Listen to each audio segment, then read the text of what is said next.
नमस्कार, माझं नाव गणेश पंडित. मी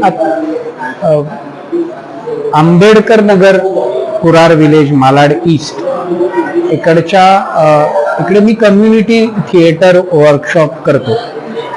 बेसिकली हे जे आहे जंगलाच्या नावावर तोडलेली माणसं, तर हे अत्यंत करेक्ट शीर्षक आहे त्या ऍक्टिव्हिटीसाठी.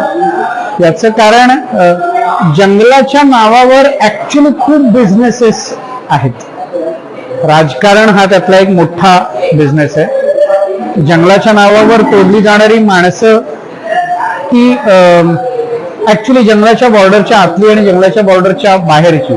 जसं आपण आता कोरोनाच्या अगोदरचं जग आणि कोरोनाच्या नंतरचं जग असं जे म्हणतो, तसंच ही दोन वेगवेगळी जग आहेत. म्हणजे ही दोन्ही वेगवेगळी वर्ल्ड्स आहेत. जंगलाच्या आतमधल्या माणसांना बाहेरच्या माणसांचा सुगावा लागू नये आणि बाहेरच्या माणसांना जंगलाच्या आतमध्ये काय चालू आहे हे कळू नये, यासाठी एक व्यवस्था काम करते मुळात. आणि ही व्यवस्था ज्यांना कळते किंवा जे ह्या व्यवस्थेचे बळी ठरलेले आहेत, तर अशा लोकांसाठी ही संस्था आता ही ऍक्टिव्हिटी चालते. मुळात जंगल म्हणजे फक्त झाडं किंवा पशु पक्षी एवढंच नाही, तर जंगलात माणसं सुद्धा येतात ज्यांना आपण आदिवासी म्हणतो किंवा ज्यांना जे शहरी नाहीत ते जंगलात राहणारे, अशी आपण एक सरळ ढोबळ थोडीशी आहे, पण ती व्याख्या आपल्याकडे प्रचलित आहे. या अशा व्याख्येच्या आजूबाजूला जर आपण नीट लक्ष द्यायचं ठरवलं, किंवा जसं आज मुंबई सारख्या शहरात आरेचं जंगल आहे, चलो जे प्रॉपर जंगल आहे, काही लोक ते जंगल आहे हे मान्य करायला तयार नाहीयेत, पण ते जंगल आहे. तिकडे वर्षानुवर्ष पिढ्यानुपिढ्या राहणारे आदिवासी आज आहेत. त्या जंगलाच्या बाबतीत कुठलाही निर्णय सरकार वाटेल तो निर्णय घेतं कित्येक वेळेला, आणि त्याचा परिणाम त्या आदिवासींवर काय होतो हे सरकारला सुद्धा माहिती नाही. बरं, फक्त एवढंच एकत्र नाही, त्या जंगलाच्या आजूबाजूला ज्या काही वस्त्या आहेत त्यांच्यावर सुद्धा त्याचा परिणाम होतो. त्यातला एक भाग हे आंबेडकर नगर आहे, ज्याचा अजूनही फारसा कम्प्लीट निर्णय होत नाहीये, ज्याच्यावरचा की ते आंबेडकर नगर धड बीएमसीच्या अंडर येत आहे, ते फॉरेस्टच्या अंडर येत आहे. यात खूप गोंधळ आहेत. फॉरेस्ट बीएमसीवर टाकतं, बीएमसी फॉरेस्टवर टाकतं, पण यात पिसली जाते जी काही म्हणजे कैचीत सापडलेली जी तिकडची जनता आहे, तो प्रॉब्लेम आहे. या सगळ्याला कुठून तरी त्यांना म्हणजे काय म्हणतात ना, याच्या विरोधात किंवा याच्याबद्दल कोणाला तरी सांगायची गरज आहे. याच्याबद्दल त्यांना आवाज उठवायची गरज आहे. हे त्या जनतेला कळतंय, पण कसा ते माहित नाही. आणि तो कसा आवाज उठवता येईल त्याच्यासाठी कुठले सोर्सेस आहेत. तुम्ही मोर्चा करता, आंदोलन करता, तसाच एक महत्वाचा घटक आहे पथनाट्य करणे. पथनाट्य आपण म्हणतो की रस्त्यावरचं नाटक, नुक्कड नाटक. मग पथनाट्य करत असताना तुम्ही पथनाट्याच्या फॉर्म मध्ये किंवा पथनाट्यातून तुमचा प्रॉब्लेम कसा मांडू शकता, तुमच्या प्रॉब्लेम्स बद्दल कसं बोललं जाऊ शकतं, तुमच्या प्रॉब्लेम्स बद्दल लोकांना ऐकायला कसं भाग पाडलं जाऊ शकतं, या गोष्टीवरच हे ओव्हरऑल शिबिर होतं. हे फक्त नाटक म्हणून शिबिर नाही, तर तुमचे प्रॉब्लेम्स त्या नाटकातून कसे मांडले जायला हवेत किंवा कसे मांडले जाऊ शकतात याच्यावरचं ते शिबिर होतं. मुळात या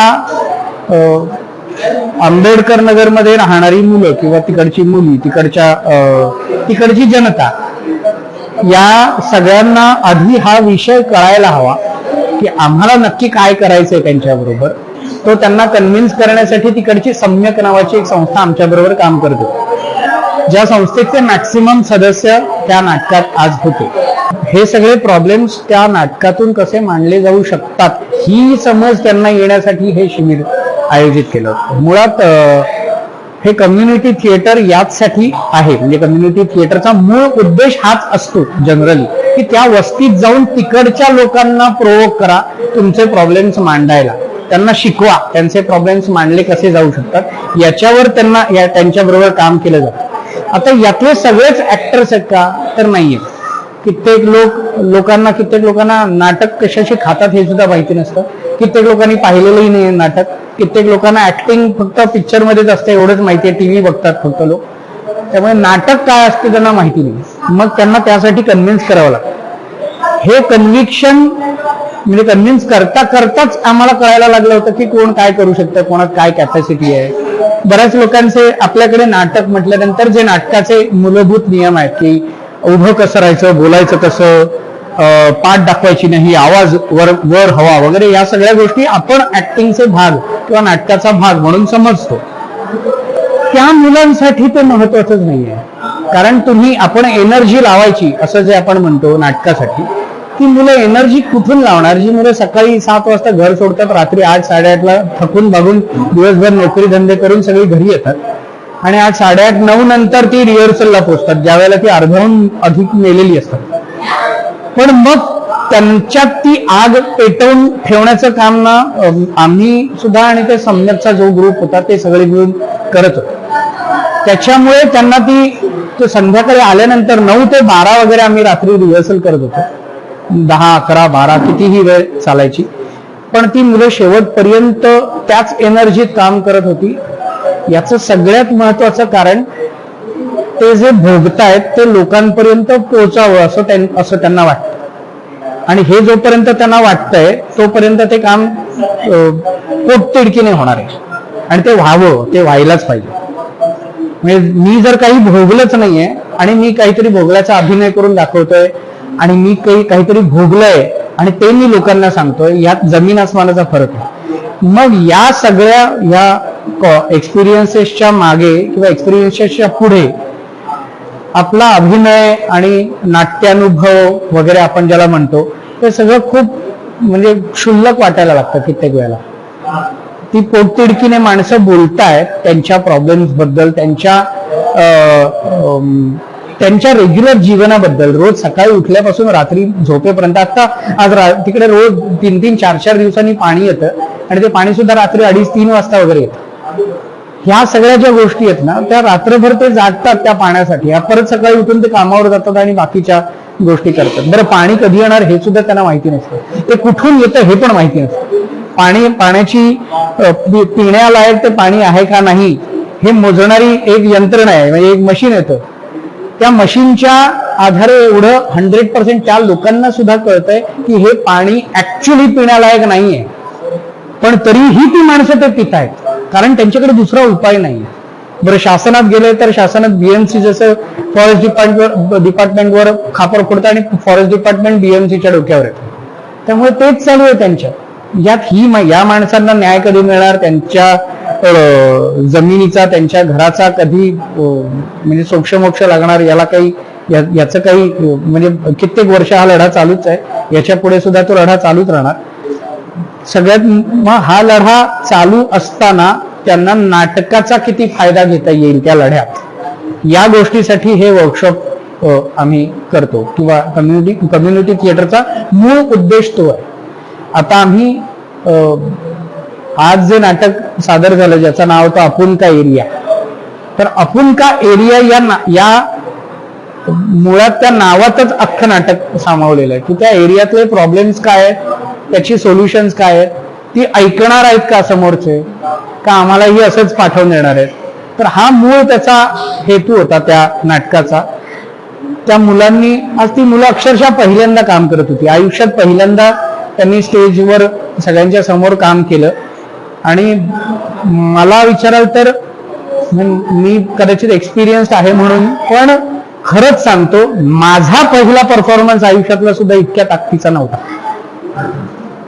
इतक्या त्यांनी पोटतिडकीने आणि खरेपणाने, प्रामाणिकपणाने ते सादर केलं नाटक, जे हळूहळू का होईना ते लोकांच्या लक्षात येत गेलं. लोक हळूहळू रिस्पॉन्ड करायला लागले, त्याला टाळ्या वाजायला लागल्या, लोक हसायला लागले. मग याचा अर्थ लोकांपर्यंत त्यांचं म्हणणं पोहोचतंय आणि हे त्यांचं म्हणणं पोहोचतंय हा आमच्या त्या वर्कशॉपचा सगळ्यात मोठा विजय आहे. कारण त्यांना त्या नाटकातून, आता अर्थात याच्या पुढचं नाटक करायचे आम्ही नसू, पण ती मुलं स्वतः नाटक बसवू शकतील इतकी ती सशक्त नक्की झाली या सगळ्या प्रोसेसमध्ये, जो आमचा मूळ हेतू होता. हे नाटक कधीही कुठेही तुम्हाला चान्स मिळाला आपण काय एरिया नावाचं कुठेही ही मुलं आता वेगवेगळ्या ठिकाणी प्रयोग करायचे ठरवत आहेत. त्यांना अजूनही काही लोक प्रयोगासाठी इकडे तिकडे ऑफर्स करतात. जर तुम्हाला कधीही चान्स मिळाला हे नाटक बघायचं तर अजिबात सोडू नका. खूप मजेशीर पद्धतीने त्यांनी त्यांचे प्रॉब्लेम्स मांडले, जे मॅक्सिमम मुंबईच नव्हे बऱ्याच ठिकाणच्या झोपडपट्ट्यांचे खूप कॉमन प्रॉब्लेम्स. आपण झोपडपट्टी पटकन म्हणून जातो, पण झोपडपट्टी कशाने बनते? जनरली ती माणसंच आहेत. म्हणजे ती आपण बिल्डिंग मध्ये राहतो म्हणजे उरलेली सगळी झोपडपट्टी आहे आपल्यासाठी. पण तसं ते डिस्क्रिमिनेशन असणारच आहे प्रत्येक. आपण म्हणतो की झोपडपट्टी ही शहराची शहराचं सौंदर्य घालवते वगैरे, पण शेवटी ती माणसं आहेत, त्यांनाही जगायचा अधिकार आहे आणि त्यांनी जगलंच पाहिजे. बरं, दुसरी गोष्ट, ती माणसं एक प्रकारे ती माणसं आहेत म्हणून बिल्डिंग मधली माणसं सुखात जगतायत, हेही तितकंच महत्वाचं. त्यामुळे ह्या सगळ्या गोष्टी आपण धरायला गेलो तर झोपडपट्टी असं एका शब्दात संपवणं, म्हणजे मी या वर्षभराच्या वर्कशॉपमध्ये मी स्वतः शिकलो की झोपडपट्टी हे प्रकरण इतकं साधं सोपं नाहीये. तो खूप मोठा ब्लेमिंग हा आरोप आहे, तो खूप मोठा पॉलिटिकल डाव आहे. पॉलिटिशियन्स आपल्या इकडचे जर त्यांनी ठरवलं तर झोपडपट्ट्यांचा सुधार आरामात होऊ शकतो, पण तो त्यांना करायचा नाहीये, कारण त्यांची इच्छाशक्ती नाहीये. इच्छाशक्ती असेल तर त्यात राजकारण आडवं येते. राजकारण आडवं नसेल येत तर तो नेता सरळसोट भ्रष्ट आहे असं समजायला हरकत नाही. त्यामुळे हा आरोप खोडून काढा अशी माझी त्यांना नम्र विनंती आहे, सगळ्या राजकारण्यांना आणि सगळ्या लोकांना. त्यामुळे कृपया या विषयात प्लीज लक्ष घाला, कारण तुम्ही मतदानासाठी या एरियात येता पण त्यांचे प्रॉब्लेम्स ऐकायला कधी येत नाही असा त्यांचा आरोप आहे तुमच्यावर. So please take it seriously. Otherwise हे आत्ता पथनाट्य आहे, हळूहळू ते वाढत जाईल, ते कुठपर्यंत जाईल माहित नाही. नंतर ते नाटक तुमच्या घराच्या बाहेर येऊन करायला लागतील. So please take it seriously. Thank you.